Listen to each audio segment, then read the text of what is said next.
Hey guys. Yana says so excited.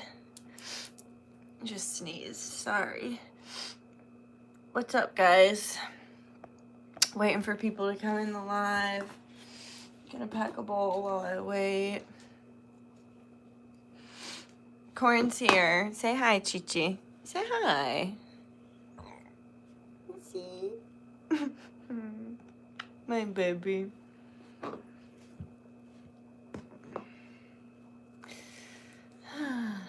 Oh, looks like people are starting to come in. Hi. Hey guys, happy Easter. Happy Easter. What's up?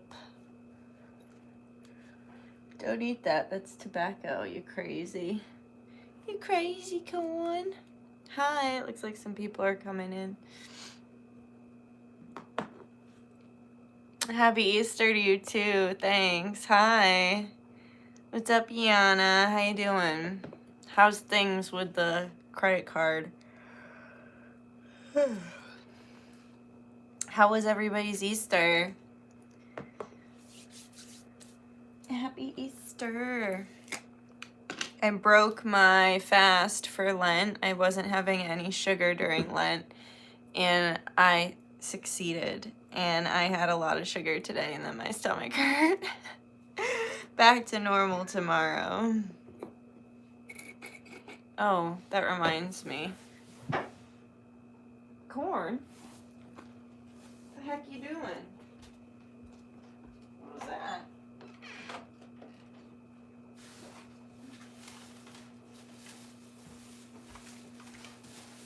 What the heck? I had to put some food in the fridge. What in the heck food is this? What the hell is that? Sorry, my mom packed this for me. What the heck?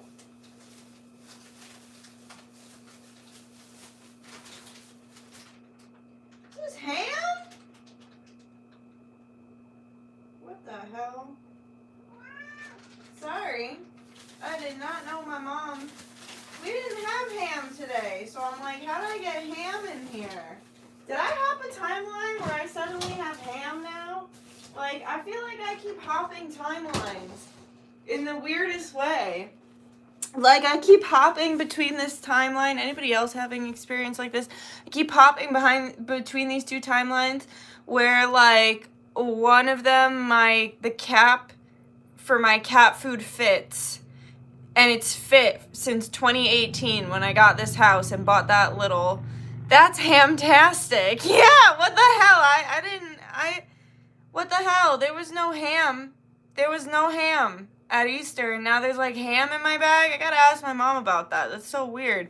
But, I keep hopping between these two timelines. One where, I have, like the cat cap to the cat food fits, and it's fit since 2018, and then suddenly since 2023 it like sometimes it fits and sometimes it doesn't, and it's never done this before. And then I also hopped a timeline too where there was this thing that I have the eggs in. It's supposed to have 12 spots for 12 eggs. There are a dozen eggs, right? Like there are always going to be a dozen eggs in a dozen. There's always going to be 12. Now it suddenly has 13 spots, so I put the little rose quartz in the center. I could be wrong, but I remember it having 12 spots because that's what makes sense, right? Like, if you're going to display eggs, why would you have a dozen and one? Right? Like, so I just feel like we hopped a time, which is fine. I've got, like, the rose quartz egg in there now, but I just feel like we hopped this weird timeline where suddenly things slightly don't make sense. And Elizabeth April was saying that. She's like, you might wake up and the bush has moved. And you swear that the bush has always been in this spot, like, forever. And now you wake up and the bush is over there. Like, really odd. Baker's dozen. Right? But it doesn't really make sense when you're putting eggs out for Easter. That's what it is. It's like an Easter egg display. Why would you have 13 Easter eggs on display? It's just weird. But hey, now I get to put rose quartz in the middle, so I'm not complaining.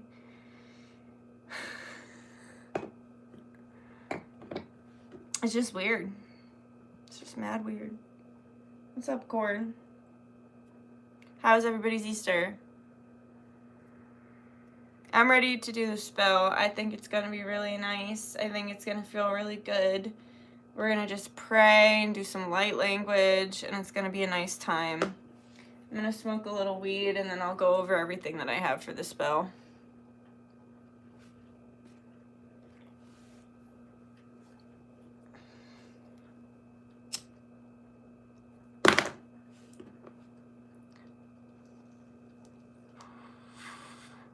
I have been so tired today. I just can't shake it. I have no idea why.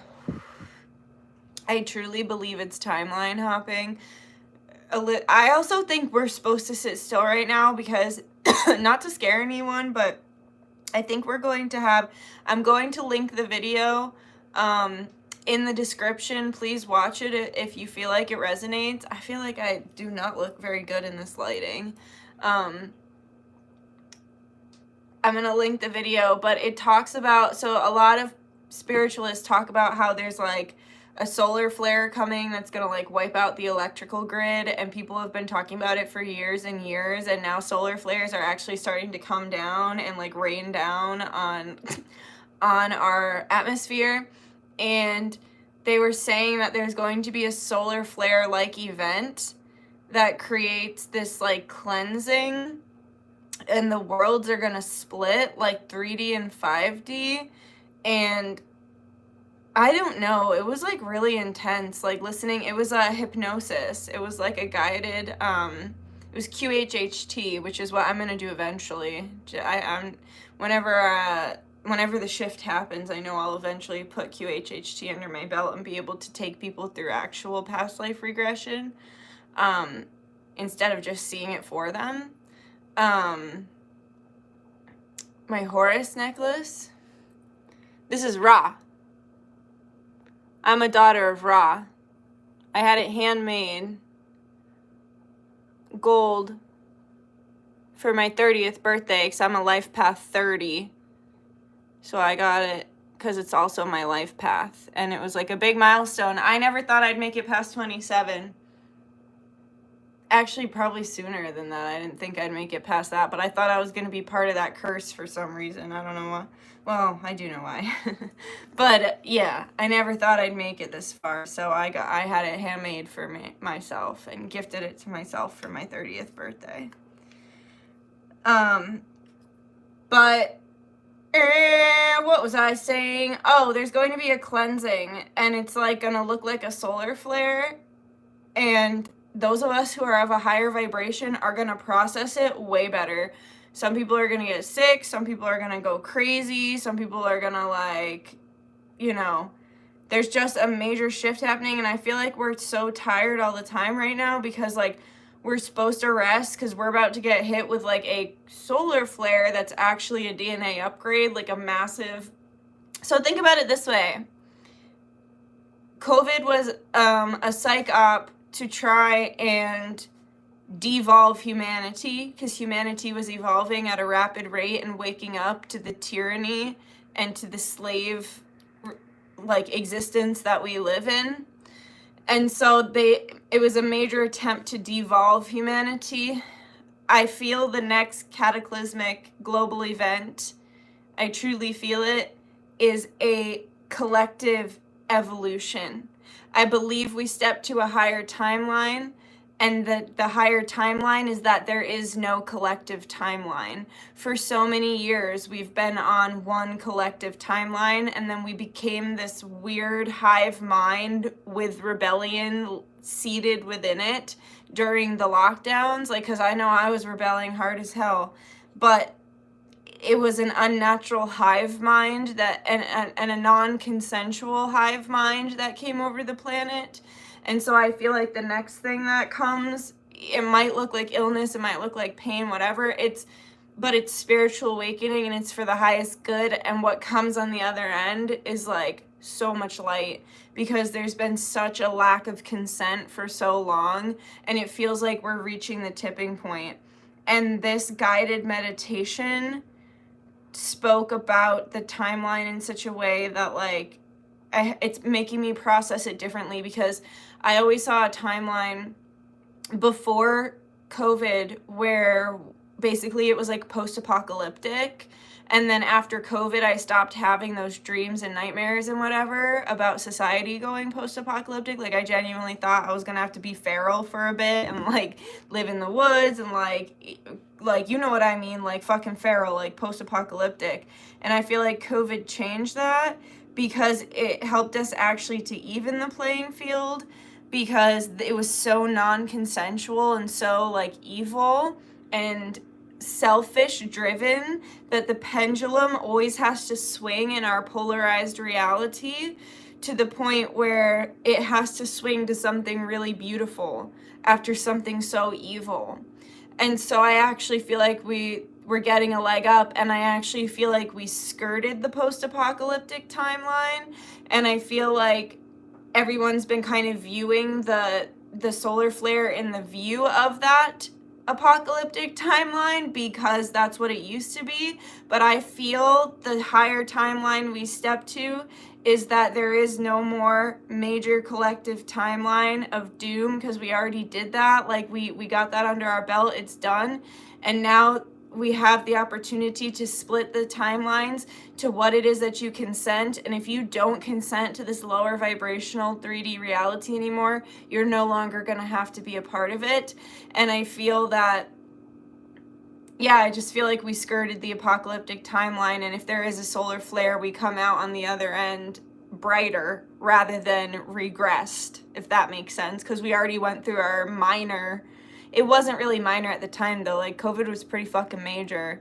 Really fucked up a lot of people's lives in a million different fucking ways. And it fucked up people's psyches and stuff. And basically the video was just talking about how like there was no consent to that. Like there was no informed consent. Like a lot of people went along with it, like I said, but it was a manufactured hive mind that was almost like MK Ultra trauma-based mind control, where people were just acting out of their wounds. And what I say like false consent is, to me, the way that they do this shit, how they just like put it in your face without actually telling you what's going on, and like putting the information out there but then censoring it so you can't find it.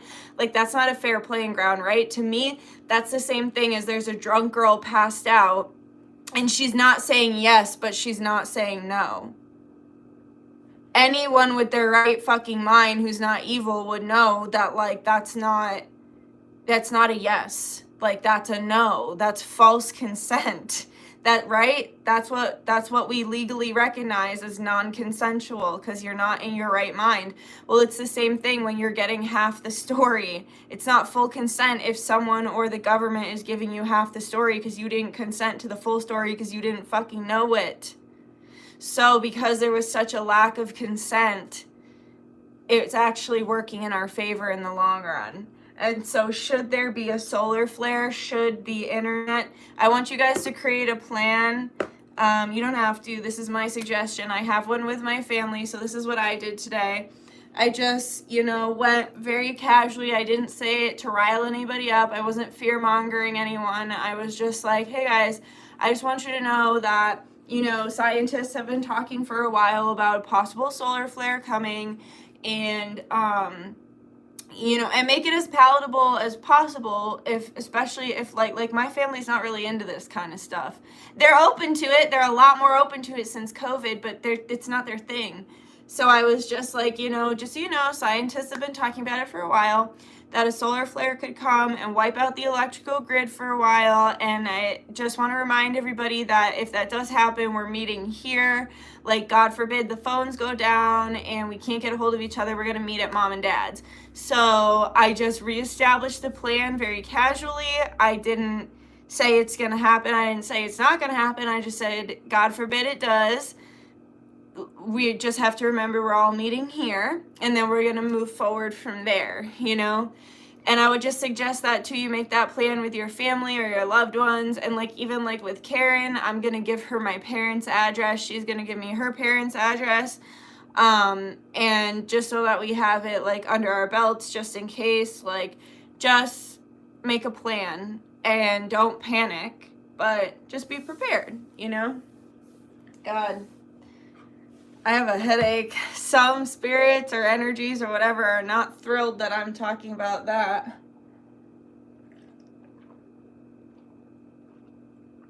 All right, let's get started. Excuse me. I'm going to show you everything and then we'll say prayer and we'll get into it.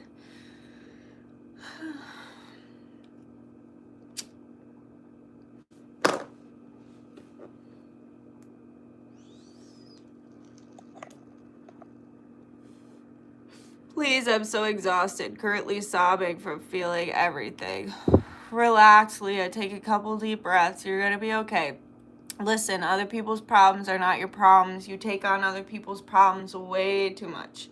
You make them your problem. You filter them through your body, integrate them up and down to your very core until you've absorbed their entire pain. You can't do that to yourself. It's not fair. You're a sponge and you need to wring yourself out and ground yourself down. Take some deep breaths. And you got to stop putting every single person on the planet before yourself. I don't care if they're family or if they guilt you or whatever, okay? I'm saying this because I love you.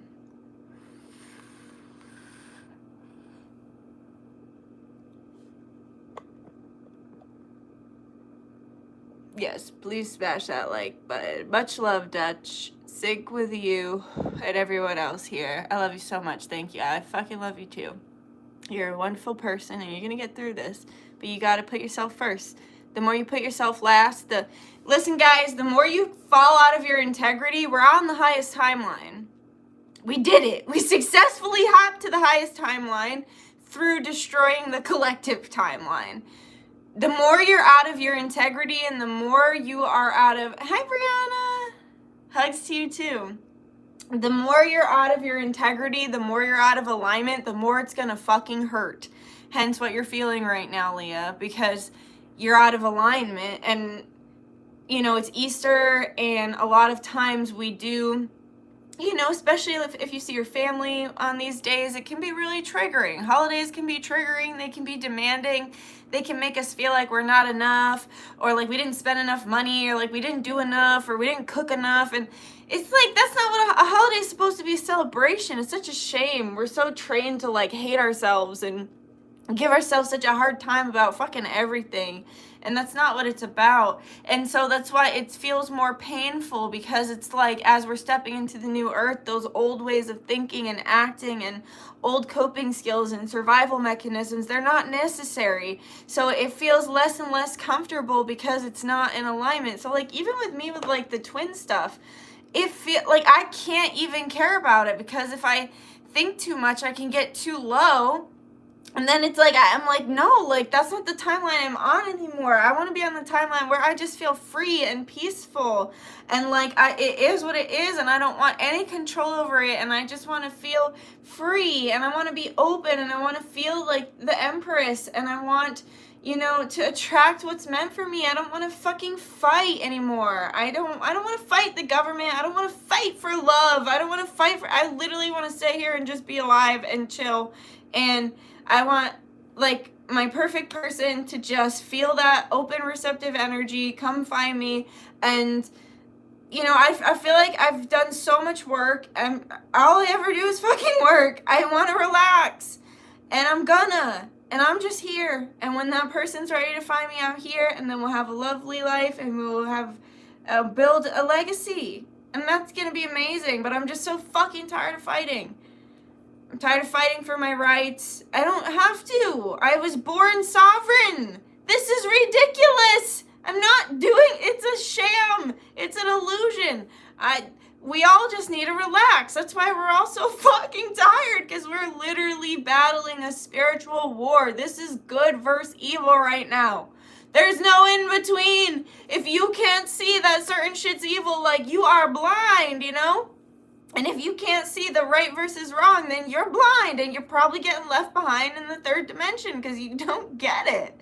you know? So that's why we're so tired. That's why we're so miserable. Like, we've been literally in the trenches, but the fucked up thing about this war is it's not a surface level war. We've been in the trenches in the astrals. We've been in the trenches in our dreams. We've been in the trenches in our families that we incarnated into to break certain ancestral curses because nobody else could. So we were like, fine, send down the cavalry. We'll fucking fix it. Like, it's not like... That's the thing about this war. Corn's here for support. That's the thing about this war is like, yeah, baby, is like, it's not surface level. So it's like we're not even getting credit for the shit that we're doing technically, you know? And that's why so then we beat ourselves up more. Oh, I'm so tired. I didn't even do anything today. Why am I so tired? So you were literally demon slaying while you slept. You got no sleep. You know what I'm saying? It's a crazy time to be alive. And I finally get it. And I'm like, dude, I'm just trying to chill. Like, I'm just gonna sit here. I'm just sitting here. I'm going to do my little work, but I'm going to do my little rest, and I'm going to wait, and then I'm going to meet my person, and we're going to live a fucking legacy.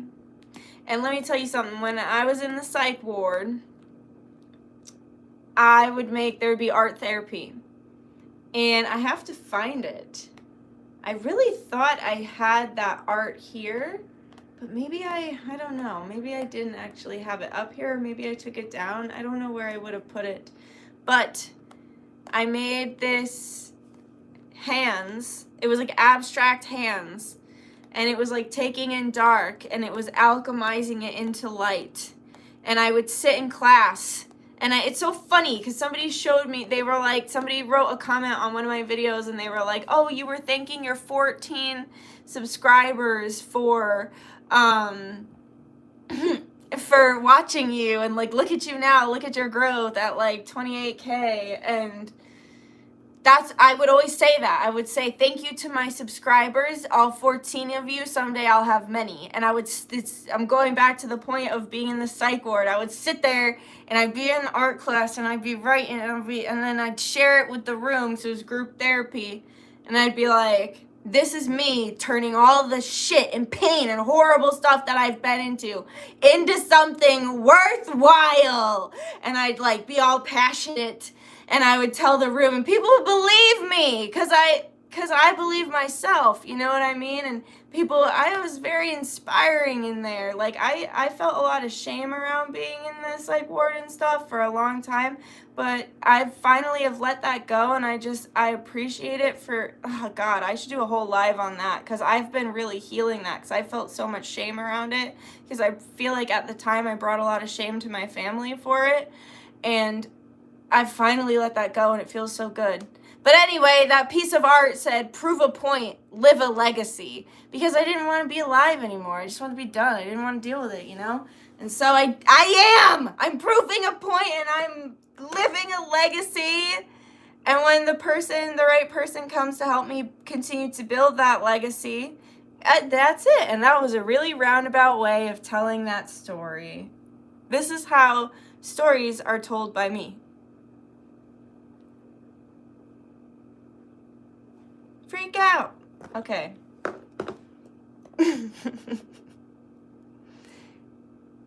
Yeah, she is making cornbread biscuits. Cornica. Love you, Cornica. Everyone's like, just like, oh my God, Cornica. I gave up feminism. I'm so tired of educating people that's the thing, right? Is like, our society has been trained to be incredibly codependent. And this is something I learned about codependency in therapy. Like, there's so many things I learned about in group therapy, both inpatient and outpatient, that should just be taught in school. Like, it's understanding how to have certain relationships with people. It's understanding how to have a relationship with yourself. It's understanding your brain and how it works and why it does the things that it does, and how your upbringing can affect you. And like, I get that the internet's a good tool, but there's really nothing like getting educated by people who, you know, have a career and experience in it, and like, it's their everyday. And I think that's one of the major downfalls of TikTok, is it's like a shorthand version of really great information, and I think information gets really skewed on that app purposefully, and that's one of the reasons why I don't like it. But codependency, that's what I was saying. So it's like I realized I was very codependent, and I can still fall back into those tendencies when I get triggered, where it's like I'm very much a people pleaser, and I very much, and being an empath and a psychic all melds into this as well.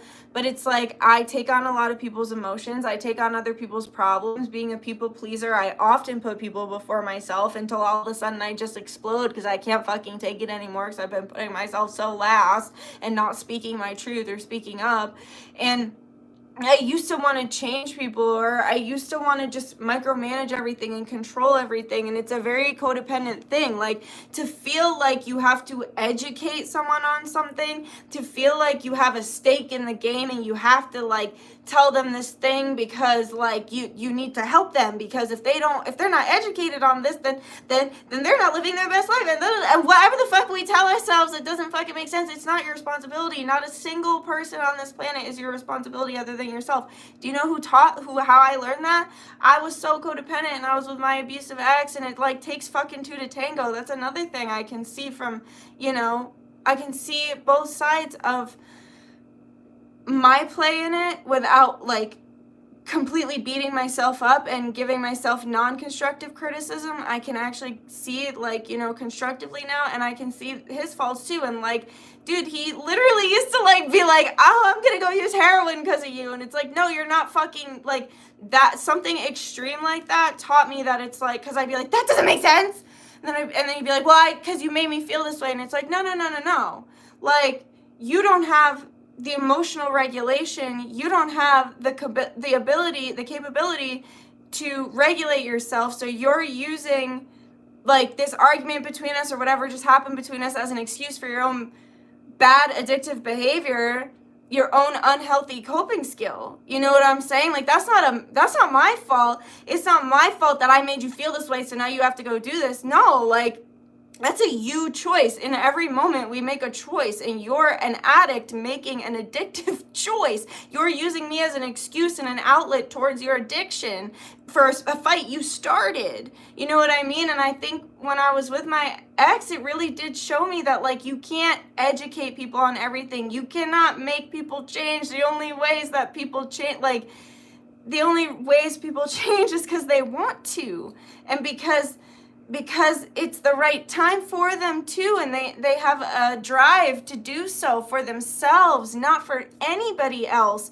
And it's very codependent for society these days to tell us, you need to educate people on this, and you need to be a social justice warrior, and you need to shove this down people's throats, and this is your responsibility, and emissions and global warming are your fault, and this, like, it's just fucking ridiculous, and it's actually mentally ill. And I've said it for years. I have said it since I went through the psychological system, like the therapy system, since I learned about narcissistic abuse, and literally everyone and their fucking mother thinks they have a narcissistic abuser in their life. That's another issue. I lived through one. I literally actually survived, almost died several times through one, okay? Like, I have firsthand experience, and we are in a narcissistic, abusive relationship with our government, and our government is genuinely trying to kill us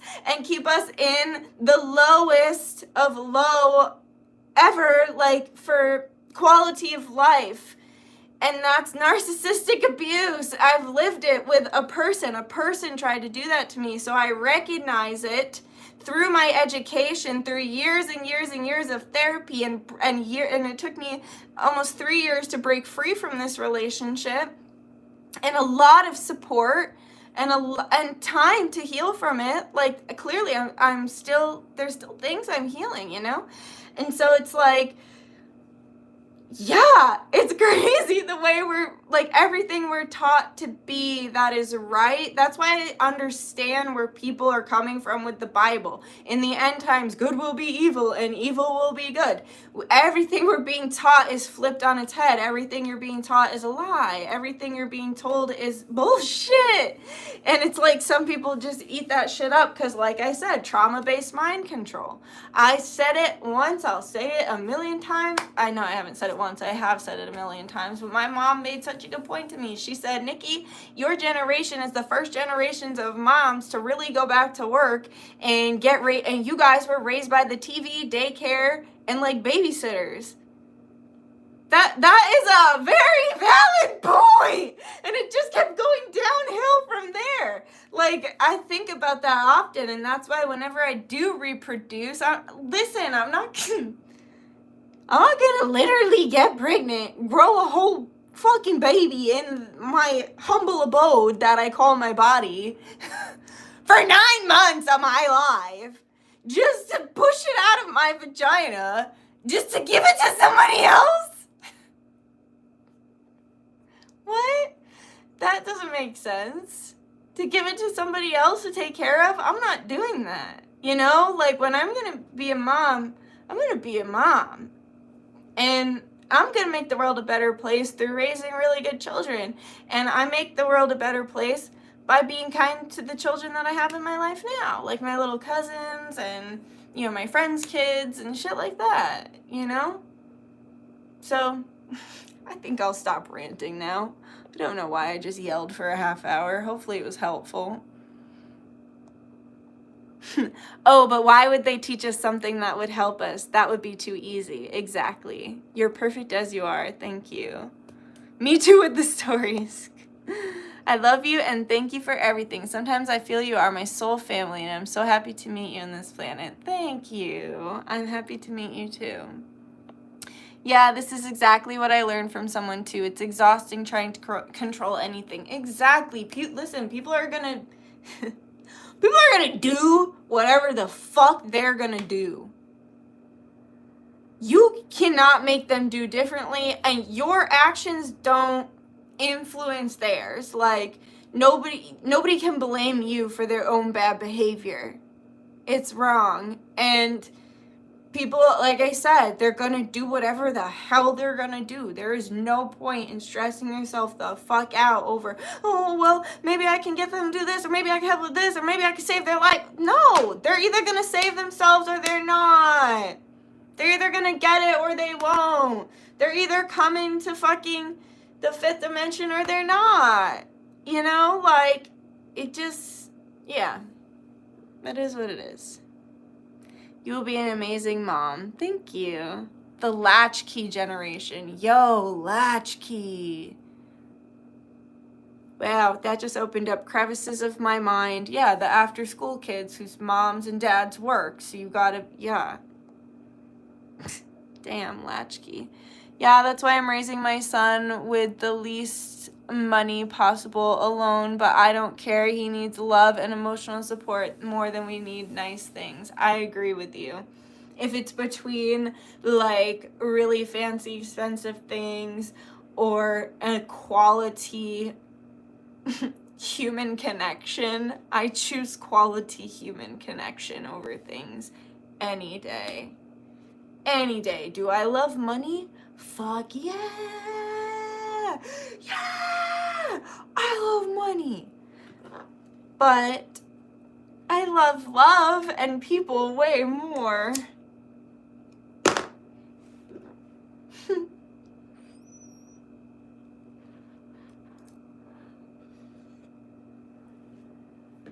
Alright, let me show you what we got going on.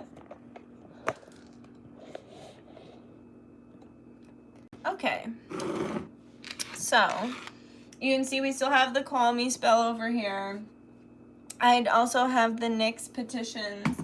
The Call Me spell I'm going to open up tomorrow because it's a moon day, so it's road opening. Also, check out how the candle burned. It literally looks like a dragon eye. Can you see it? Right here. And there was definitely a spiritual attack on this, so, because there was, like scorpion tails, and I'll post it on my story on Instagram. I explained it when it was happening, but yeah, so we have that, and then yeah, we have all the tea lights here. We have 11 participants, including myself.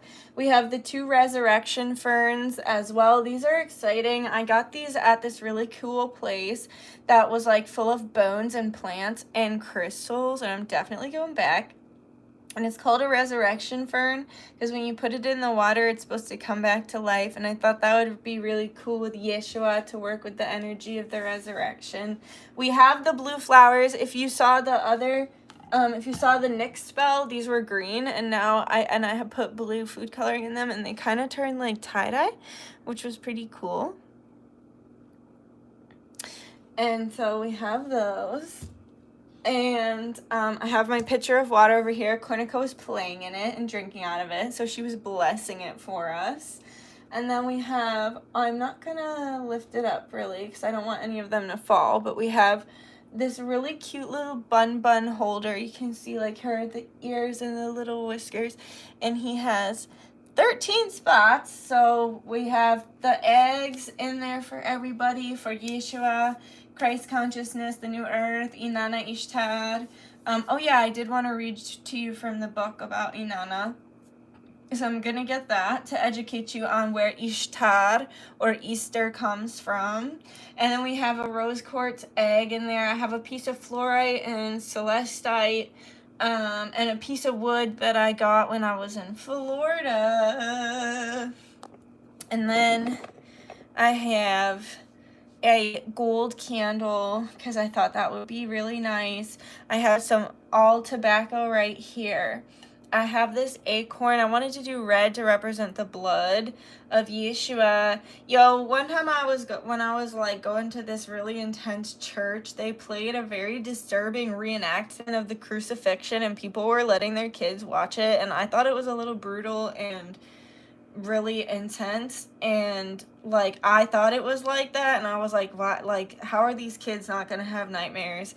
And it was like, there was a lot of things about that church that I just felt like was questionable because it was just intense like that, and it just felt like I wouldn't want my kids to see that. I felt like it was scary for me at 30 years old, but I did want to use the red to represent the blood and also the acorn, because it's like when Yeshua resurrected, like that's a badass story, and I do believe it's true, and I do believe in Immaculate Conception because I've felt and seen a penny come out of nothing, so I do believe in that, and it must have been really fucking badass. So it planted a seed in people, like it planted a seed, and I want to use this working to plant the seed of Christ consciousness as we are shifting dimensions and as we are, truly on our highest timeline.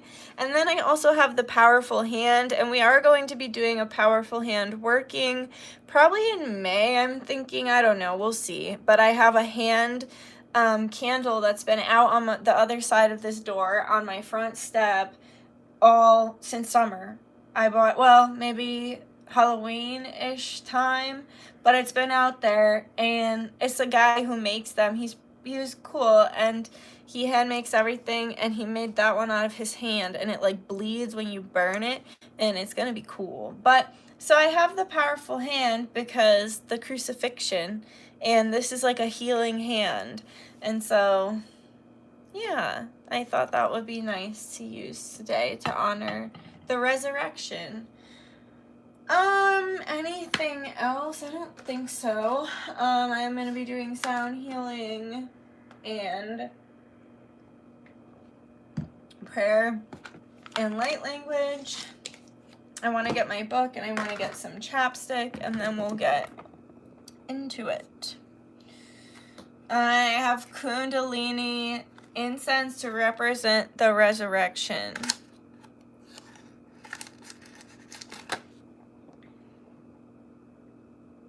Yes, this is the same as the relationship resurrection as well. We're just doing like resurrection in general. So it's like some people wanted to do, actually one of the people doing the resurrection did it for a relationship and for self. So it's like you can set either intention, both intentions, whatever you'd like. It is both, because we're just doing it in the energy of resurrection, rising up, the phoenix coming from the ashes. We're going to have a really nice little conversation about Ishtar. We're going to have a little schooling session. Kundalini. Okay. I'm going to get my pillow too.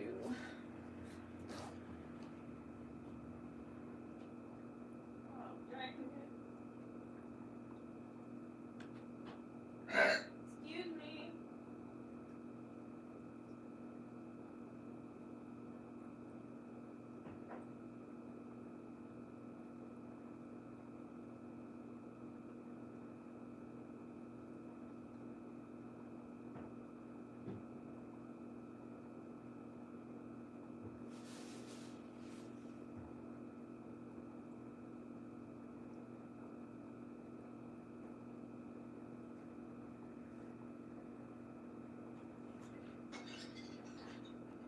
I'm shutting my windows because somebody was watching my live and was like, there's someone in your window.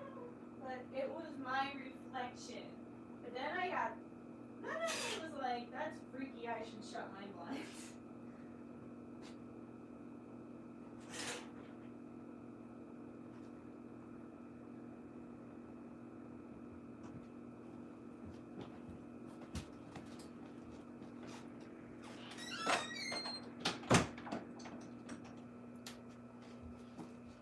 All right, party people.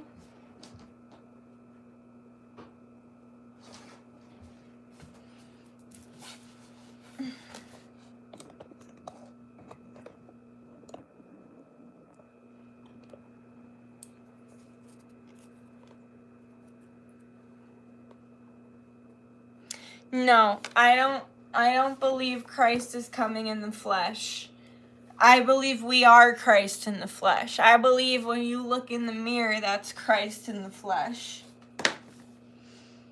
That's why I consider us quote unquote satanic, because we are light fallen into fleshy form. We are a high vibration fallen very dense. We're the fallen angels, we're the sleeping giants. We're finally waking up, you know? I feel like you can hear the serpent in my voice right now, like my S's are hitting with such a serpent energy. That's fascinating. All right. Let me take a drink. Everybody ready? Here we go! We're going on a trip.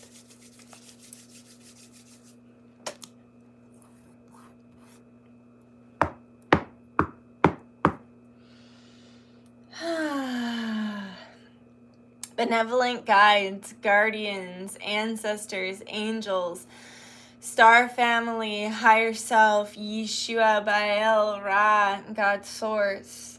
I humbly come to you today on this day of Easter, the day that Christ has risen, the day that Christ's consciousness is rising within all of us, our kundalini is rising, the vibration of the planet rising, the earth ascending and rising, the light in humanity and the goodness in humanity rising. I come to you today with an open, peaceful, happy, grateful heart, just expressing my love for you, Source, and Christ, and Mother Gaia, and my fellow humans. I know things have been so hard and so painful, and less than ideal, to say the least, but I come to you today seeing us all as brothers and sisters in unity consciousness, in the highest of vibrations, with the openness, the most open of hearts, the most grateful of hearts, the purest of intentions, the lightest of intentions, in such a high frequency and light-bodied energy of Source and Christ consciousness. I say thank you on behalf of myself and my clients. And I ask, please, that I be a messenger for the divine. I ask, please, that you move through me, Yeshua. I invite all of my benevolent star family as well. And I ask, please, that everyone get exactly what they need from this. I want this to come from Source and Christ consciousness only. And I want to expand it out to the ancestors as well. I want to expand this to all current lives, past lives, future lives.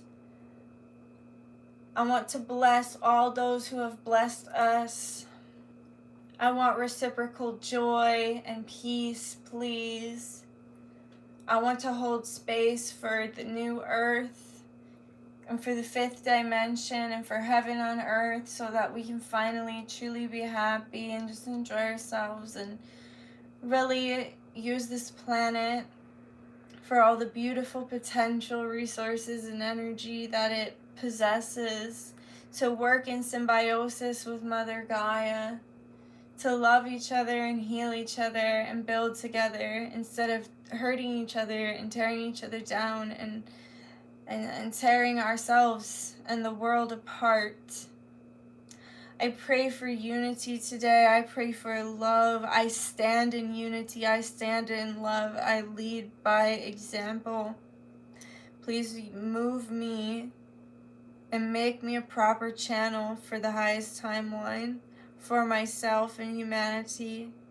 Please move through each of my clients and do the same for them in Christ's name, for the highest and greatest good of all.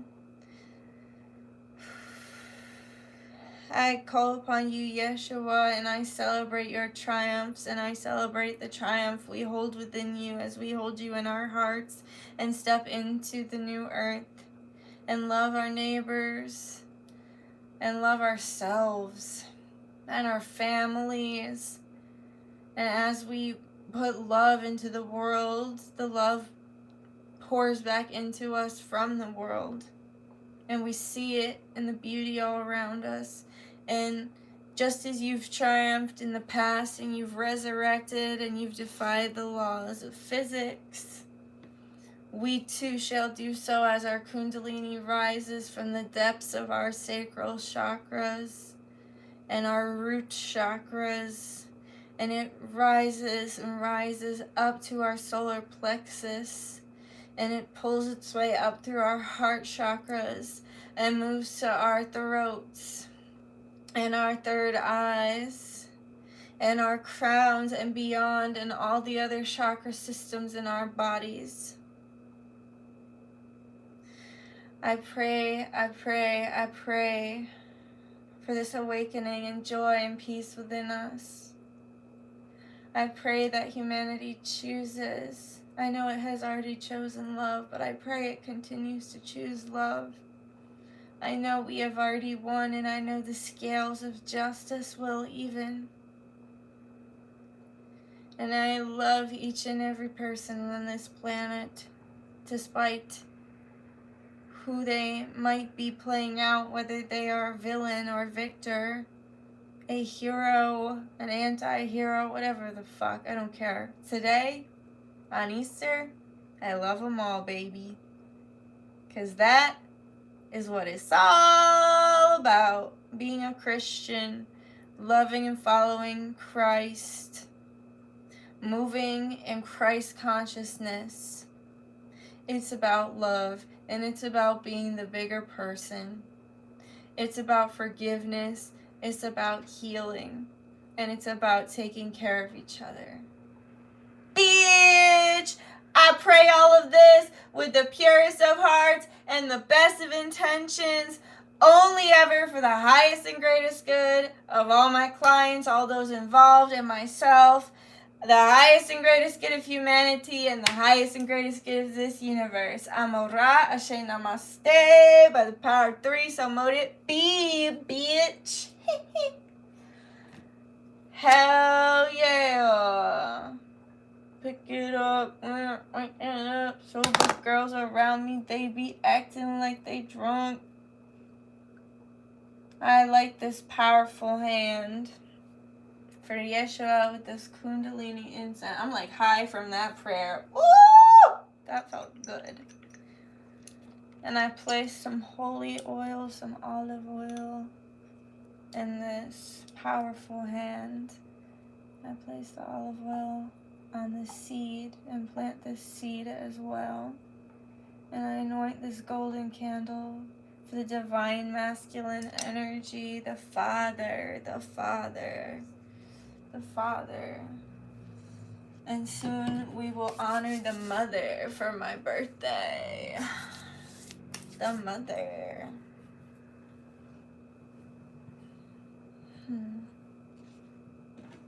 But today is about the Father, baby. Okay. I light this gold candle for peace and love. And I light this acorn to plant a seed of truth, justice, love, and peace. Colloquial silver. I'm not a doctor, but I do take this for my immune system. Only do what's best for you and under the advice of your own doctor.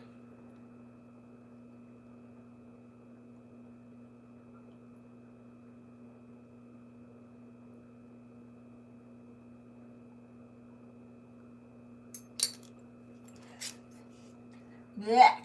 Tastes bad. Blech.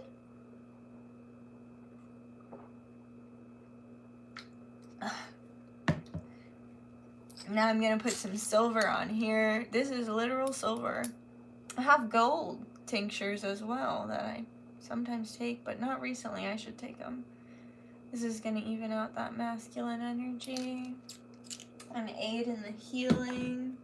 I have oregano oil to aid in the healing and as an offering for both my Italian ancestors as well as my Native American ancestors, as they both love herbs.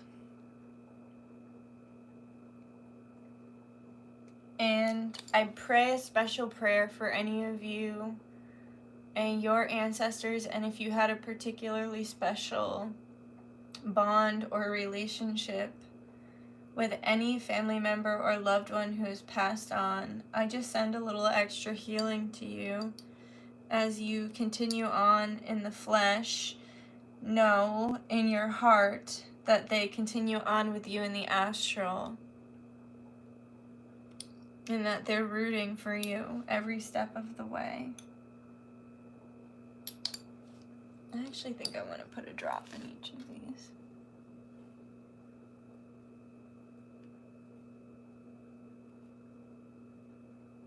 Oh, yeah.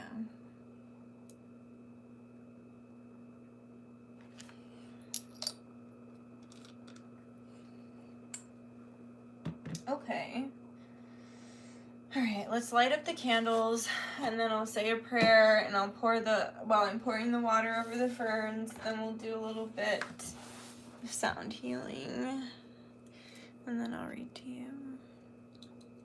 Happy birthday, whoever birthday it is.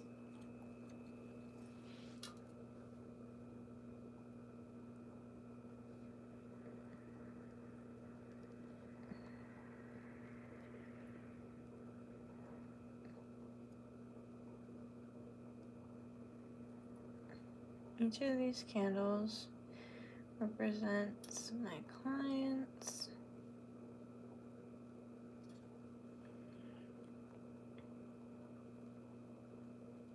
Ooh! Somebody just let go of a ton of negative energy. Did you see that? That was a black smoke poof. Did you see that? That was a release. That was a release. That was a resurrection, bitch.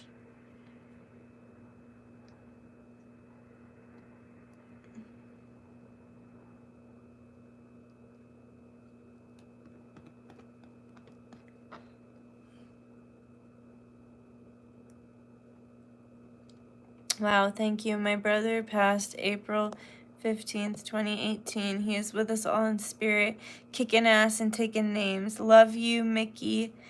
The pants! Mickey the pants! Mickey the pants! Woo! Hell yes. You're welcome. I feel it. I feel very special ancestors here with us today. I just want to have more fun, you know? Why don't we just scream more? Someone said to me one time, well, actually to my sister, and she agreed. They were like, I think Nikki's always just looking for an excuse to scream. And I was like, yeah, I think you're right.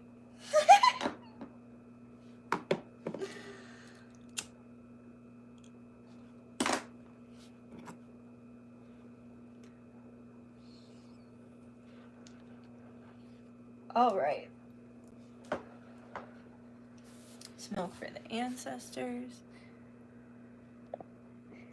He used to say, woo, tie my shoe.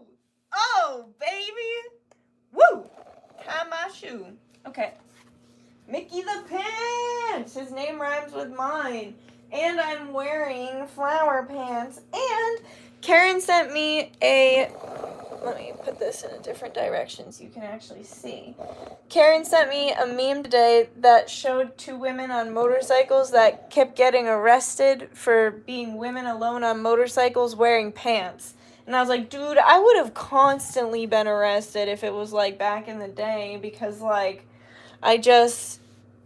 all I wear is pants pretty much, but I'm also doing all this other stuff that wouldn't be allowed.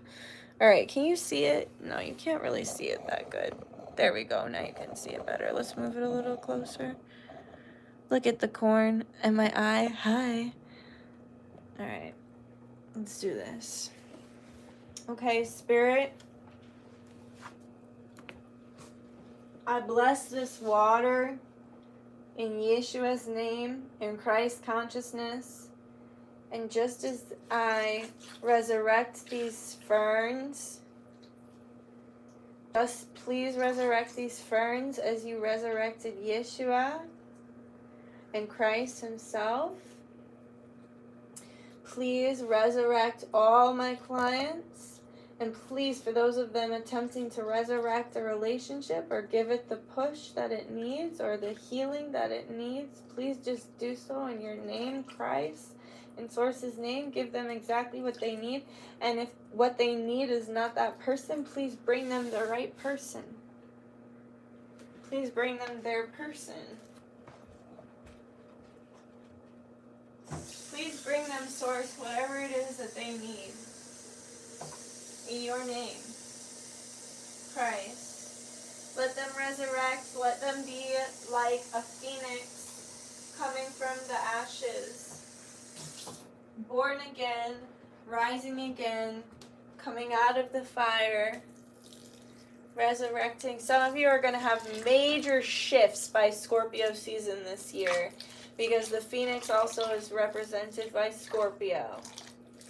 I've been feeling that. I've been feeling major fucking shifts like right around Halloween, the very beginning of Scorpio season. Shit's gonna get crazy in July as well. Christmas in July. Christmas is gonna be another shift, y'all. Shit's just gonna keep changing.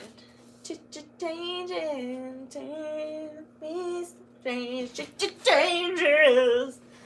Alright. Well, let me show you this closer.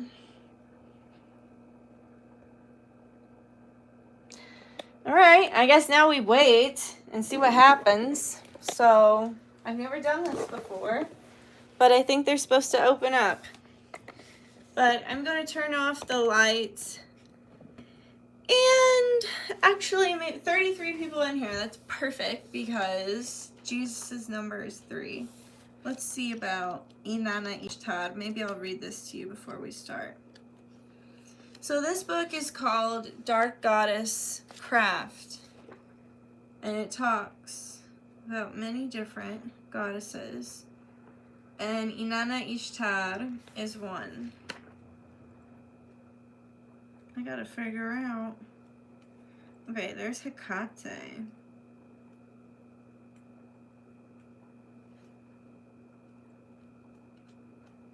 I think I actually want to read all of these. Where's the table of contents? Aha! Why is it so hidden? Okay. Where are you? Where are you?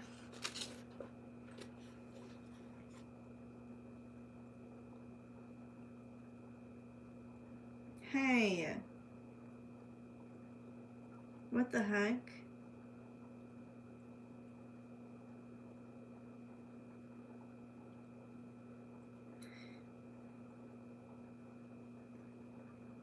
The washer,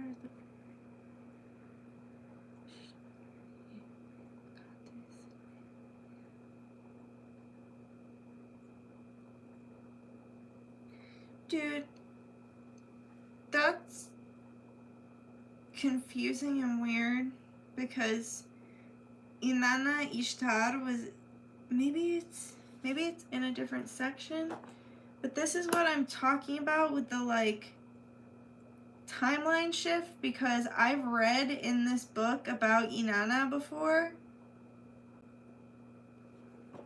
and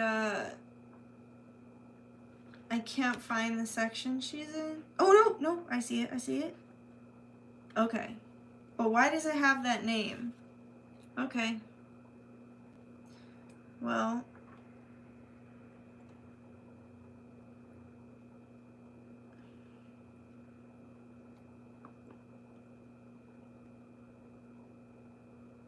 wait a minute.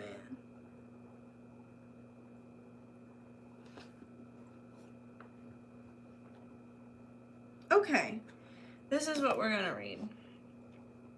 The Mesopotamian goddess Ereshkigal, great lady under earth, was a goddess of Ikarla, the underworld and land of the dead. Her main temple was located in Kutha, an ancient city whose location would have been in modern-day Iraq. There's a lot of reptile energy over there too. As well, that makes sense with the Kundalini that we're channeling. Our earliest record of her stories comes from an offering list dating to the 21st century BC. In the Sumerian creation myth, Ereshkigal was created with her twin brother Enki. Wait, twin? Okay, that's a sign for some of you. With her twin brother Enki from the tears of the god An. Although the remains of the story are fragmented, we know that the primordial dragon curse stole Ereshkigal away from the underworld. What happened next is unclear, only that Enki returned from the underworld with seeds that would produce the tree of knowledge. I wonder if that's where the apple came from. And that Ereshkigal retained the underworld as her own realm. Ereshkigal, I'm sorry if I'm butchering this, is best known for her interactions with her sister Inanna. In Babylonian mythology, her sister is named Ishtar. She is known as Inanna, Ishtar, Astarte, or Ashira. She's known as any of those names. I want you to be able to see the candles. The ferns look like they're starting to open up. In the descent of Inanna, the goddess Inanna descends to the underworld, telling her advisors to come retrieve her if she does not return. She told them Enki knew the secrets and the herbs that restored life. That's weird, so I was just talking about herbs.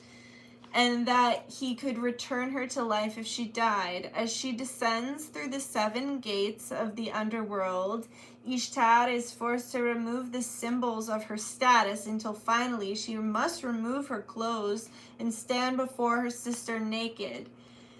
Astarte, reasons for entering the underworld are not always clear. When she meets the first of Ereshkigal's gatekeepers, she tells him she wishes to observe the funeral rites of Ereshkigal's husband, who had just been killed. The details of Gagalan's death can be found in the epic Gilgamesh, and while it's not mentioned in the descent of Inanna, it is Inanna's own actions that caused the death of her sister's husband. Yet, when she finally reaches the depths of the underworld, she tells Ereshkigal to rise from her throne, that Inanna may sit upon it, perceivably wishing to take ownership of both the realm above and the realm below. Whoa! For her arrogance, she is judged and hung from a hook where her corpse begins to rot. What the fuck? When Enki learns of this, he laments, "My daughter craved the great heaven, and she craved the great below as well. The divine powers of the underworld are divine powers which should not be craved, for whoever gets them must remain in the underworld, who, having got to that place, could then expect to come up again." As Inanna had guessed, Enki eventually sends servants into the underworld to find his daughter and give her a concoction that would restore her to life. But Ereshkigal decrees that no one who has died has ever left the underworld, and that if Inanna is to return to the world above, she must send someone in her place. Returning to the world of the living, Inanna passes 3 of her servants, properly mourning their mistress. Yet when she finds her husband, he is not mourning at all, but instead feasting. Whoa. She then chooses him as her replacement in the underworld. Damn. Huh. What an asshole. Is that Baal, though? Or is that his form of Baal? As Baal? I don't know. I have to do more research. The descent of Inanna has many layers. Like many myths, there are several lessons you can take from it. On one level, Ereshkigal and Inanna are just different sides of the same goddess. Ereshkigal dwells in the underworld, both the shadow and the true self, devoid of ego. Inanna is the conscious self, journeying down to the depths to confront her shadow and know her inner self. And when she finally confronts her shadow, she demands her throne, not quite accepting the truth the shadow offers. To reach the throne in the first place, she must shed her illusions by leaving items of her status and her clothes at the gates, representing the shedding of the ego. When Inanna is revived and leaves the underworld, she is reminded that part of her still belongs to that realm.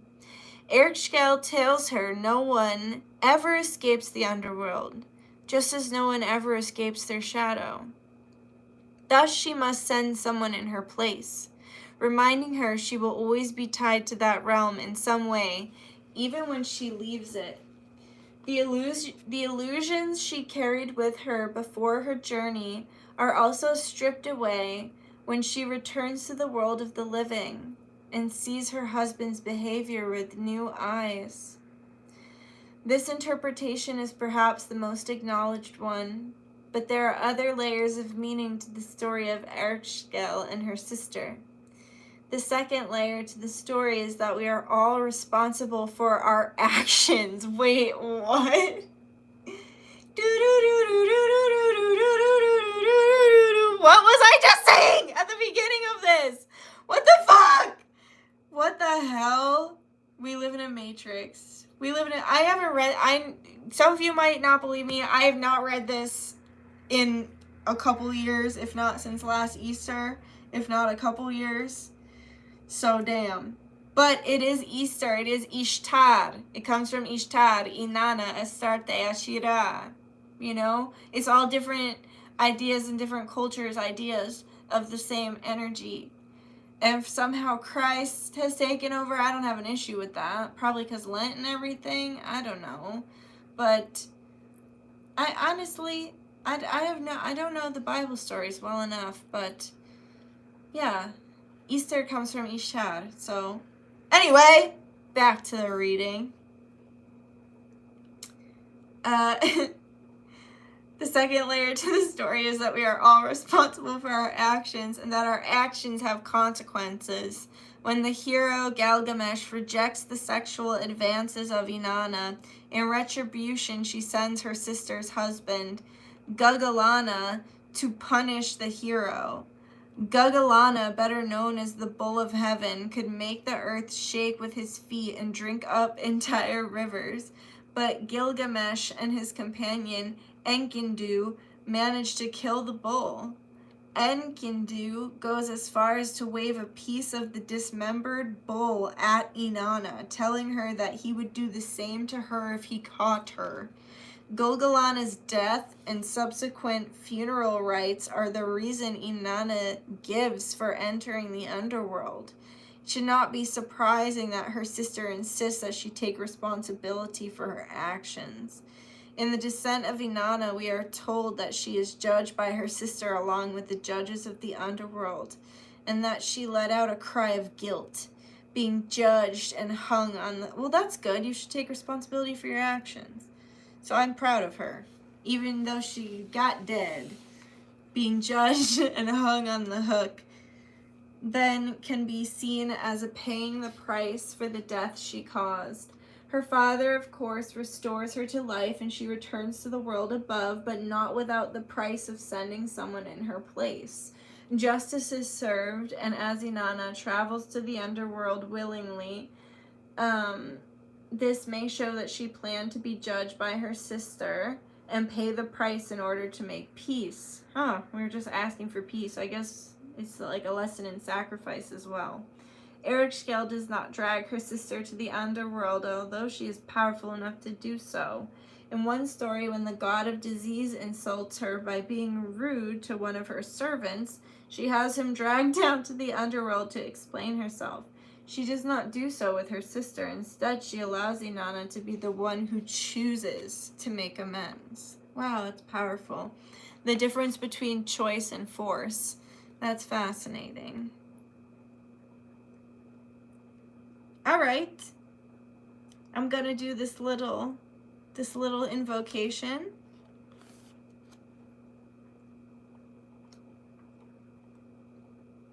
Oh, making things right spell.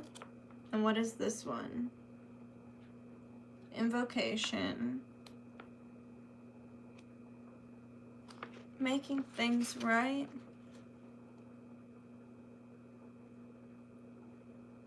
All right, we'll do both. Okay. You who sit enthroned in the underworld, you who sit in judgment, you strip us bare, you show us what we truly are, without finery, raw in the knowledge of ourselves. Ereshkigal, Lady of the Darkness, may I know myself.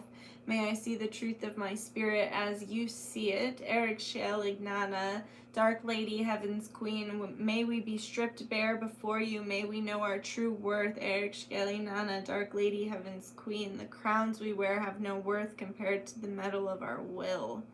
Ereshkigal, Inanna, Dark Lady, Heaven's Queen, barefoot and bleeding, we come to you, grieving and in sorrow, we come to you. Ereshkigal, Inanna, Dark Lady, Heaven's Queen, we lay our sorrow at your feet, we lay our fears at your feet, we lay the crown of heaven at your feet. Ereshkigal, Inanna, Dark Lady, Heaven's Queen, be here now. I just felt that in my teeth, I felt that in my bones. Ereshkigal, I seek to make amends. I have acted wrongly and take ownership of my actions. Help me make amends. Sweet honey to cool tempers and open hearts. Help me right the rifts. Help me right the rifts I have made. Ereshkigal, Lady of the Underworld, I descend to your realm. I see my truest self. I pass through the gates of the underworld. I strip my spirit bare before you. Ereshkigal, hear my call. Ereshkigal, walk with me, that I may stand before your throne and be renewed. Ereshkigal, I release my ego and descend to your realm. Dun, dun, dun! Alright. Looks like these are opening up. I'm going to turn off the lights and do some sound healing.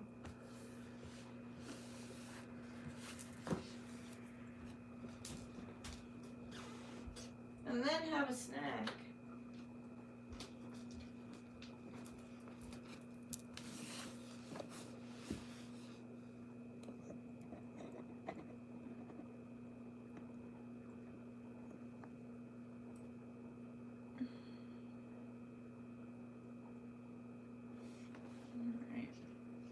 zoned out for a second, sorry.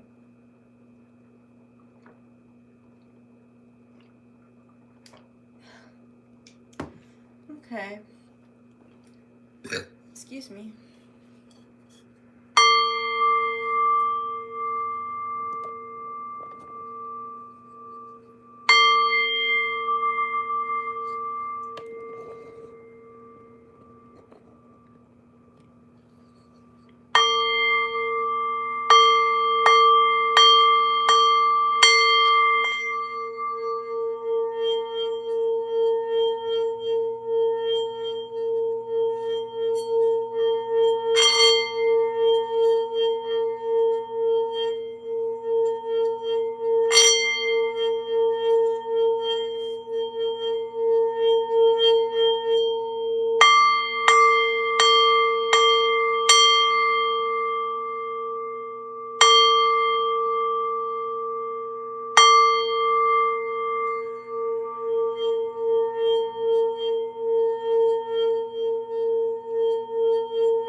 To do a cool thing. I wanted to like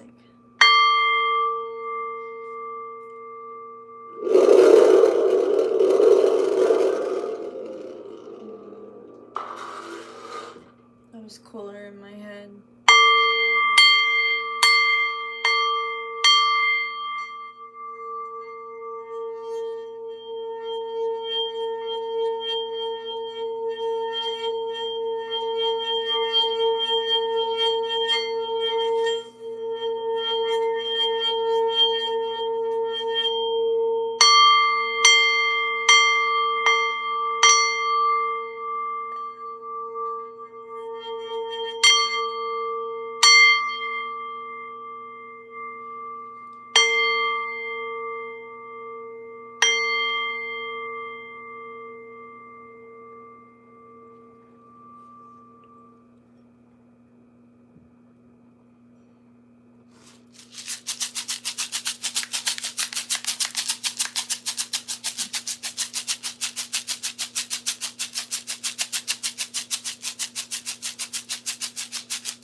This looks like an eye.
Ta-da!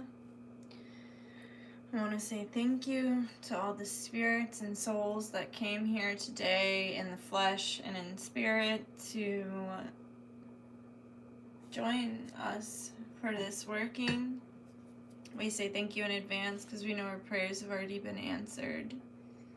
And I close any portals that have opened in any clients or those people's watching this place home. Just close any portals or shift them to light-bodied energy portals only. And just continue to work this spell through a light-bodied energy portal as well, please. I pray all of this sticks with the purest of hearts and the best of intentions.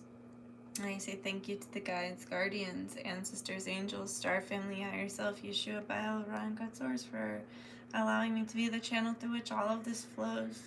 And we say thank you in advance for everything. Amorash and Namaste by the power of three, so might it be, always works, always a blessing.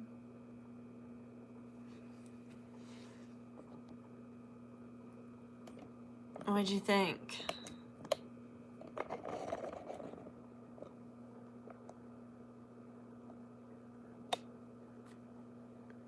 And the buffers start up. Dang. You're wearing the same pants as me? That's funny.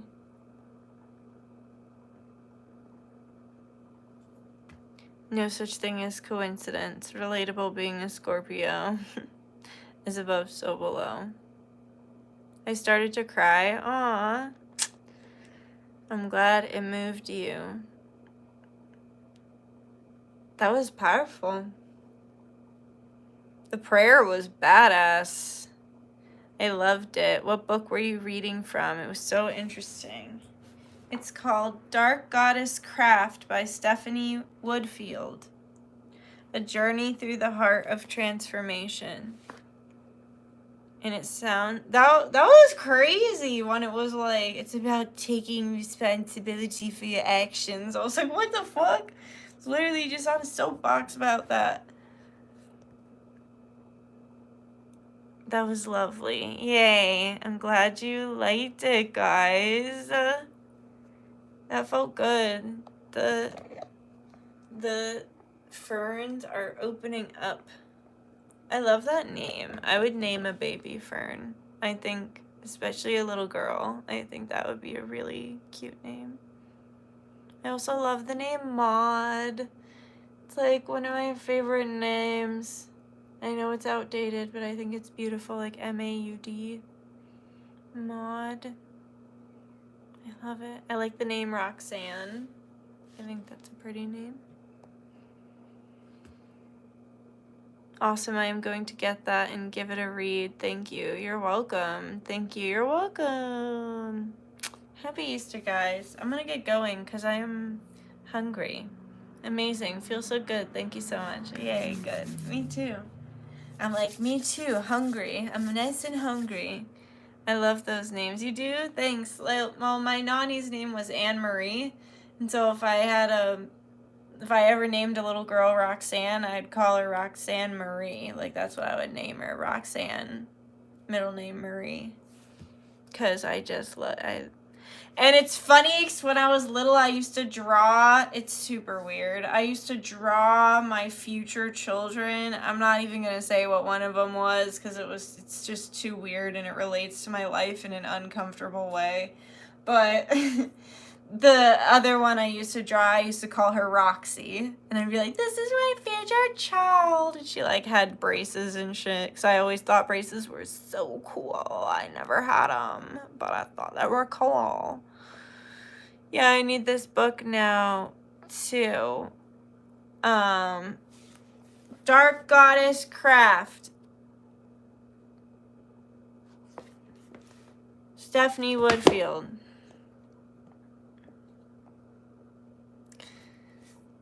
About to chow down. Oh my god, yes. I love the braces too. I don't know why. You will be the best girl mom too. Thanks.